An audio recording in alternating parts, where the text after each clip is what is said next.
Chef Braggs here, and today is all about creating the perfect steak for the perfect day. So when we get started, after we cook our steaks, I'm going to show you how to make your own sauce by a few fresh ingredients that you can get from your local grocery store. So let's get started. Chef Terry here, happy to be here, excited. Today what we're going to do is we're going to get a couple of steaks. We're at Whole Foods, and I love coming to Whole Foods because the meat's so fresh. The produce, everything's excellent, the quality is great. So today what we're going to do is we're going to pick up a few ribeyes. I love ribeyes because the marbling and the fat content offers the most flavor, the most moisture, and we're going to take them back to the house to cook them up. So first, that's it, man. Let's do it. Thanks, appreciate it. Right on.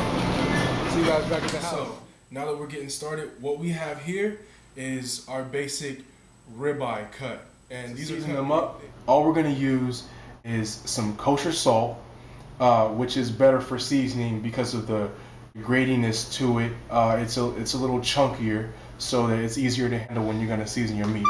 Kosher salt and some freshly cracked pepper. That's all we're going to need to get this started. So we're going to go right into it. Season these up, and don't be afraid to use, your salt and your pepper. It's nicely coated on each side. And don't worry about the salt flaking right on top. It'll definitely stick to the meat. So don't be afraid. There we go. So we're gonna cook these in a cast iron skillet stove, and now I'll put a little bit of heat on it. From here, I'm just gonna add a little bit of extra virgin olive oil. Put my steaks on.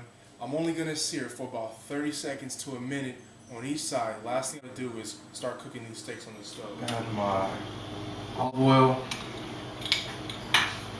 just a little in the pan, and just add.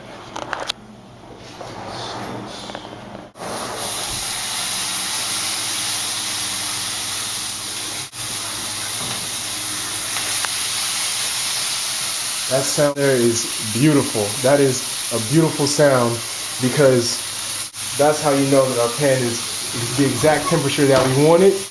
Let them sear on each side, and then we'll flip them over and we'll let them sear on the other side.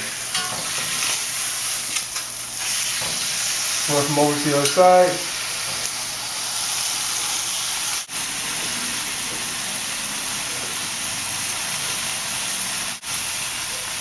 Now from here, our steaks are going to go in the oven for, depending on how thick your steaks are, 5 to maybe 10 minutes. Now, it also depends on how you like your steak cooked. And when you get to about 105 degrees and up, that means your steak is cooked, well done, all the way. And if you subtract 5 to 10 degrees from 155, that's when you get into your different temperature ranges. How firm your meat is. Basically, the firmer the meat is, the more. So from here, we can go straight into the oven.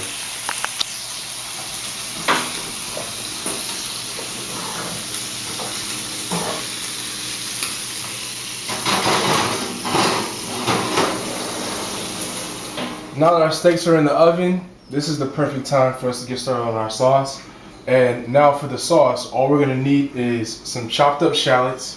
And shallots are pretty much basically from your onion family. They're just a little bit smaller, and they range from a whitish kind of color to a purplish kind of pinkish kind of color, but same flavor as onions and can be used for the exact same thing. So I'm going to show you exactly how to cut up a shallot, pretty much, for those of you who don't know. And it's really easy. You just take your basic chef knife, and what you want to do is make small cuts along the sides of the onion. After you've made the small cuts along the sides, just go ahead and chop it right in half, and then you can go ahead and rock with your knife to create the little tiny squares. Drizzle a little bit of olive oil into our pan, just enough to coat the bottom of the pan, too much. So we'll add about 2 teaspoons of shallots. since we're making 2 steaks, of course. I mean, we can't be skimming ourselves, right? So I have about a 1/4 cup of the rich ruby port cooking wine, and I'm just gonna add it to it. So we're gonna add some more flavor, and it's just some beef broth. Just reduce some more and just condense, and like I said, become more of a sauce. We have our shallots, we have our rich wine port sauce, rich wine port cooking wine, our beef broth. We're gonna add in a little bit of dry thyme, some salt, pepper, and then finish with a little bit of butter.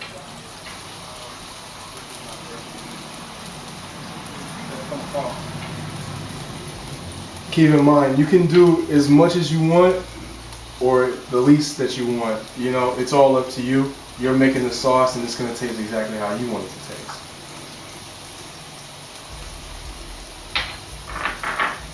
Add a little bit of salt. Some more of our freshly cracked pepper. Let this reduce for about 1 minute to 2 minutes.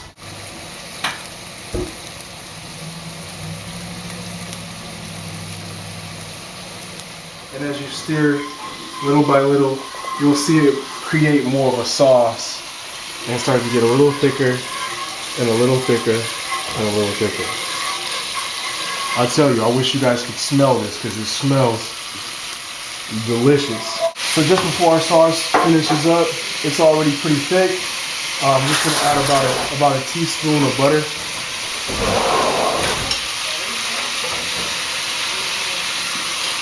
And that's just gonna give it some nice flavor at the end.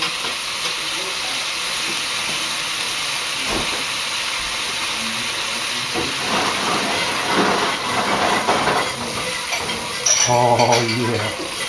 Oh yeah. That's perfect. That's perfect. See the bright color? That color is perfect. That's exactly what we want.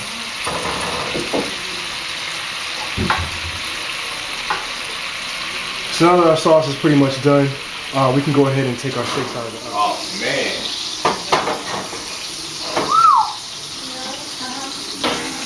It smells delicious. So pretty much from here, you're probably thinking that your steaks are done, but they're not.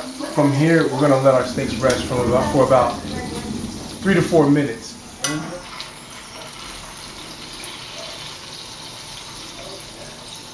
Oh man. Oh man.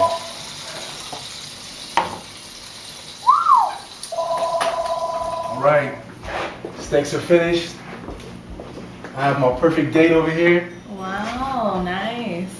This looks really good. I hope you enjoy it. Thank you. Yeah.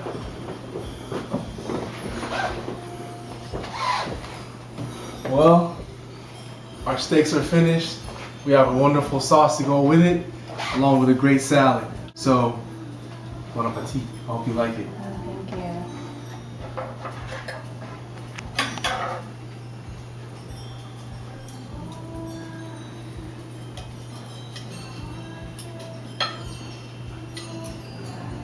Mmm. This is really good. Like it? It's really good. Oh man. The perfect steak for the perfect day.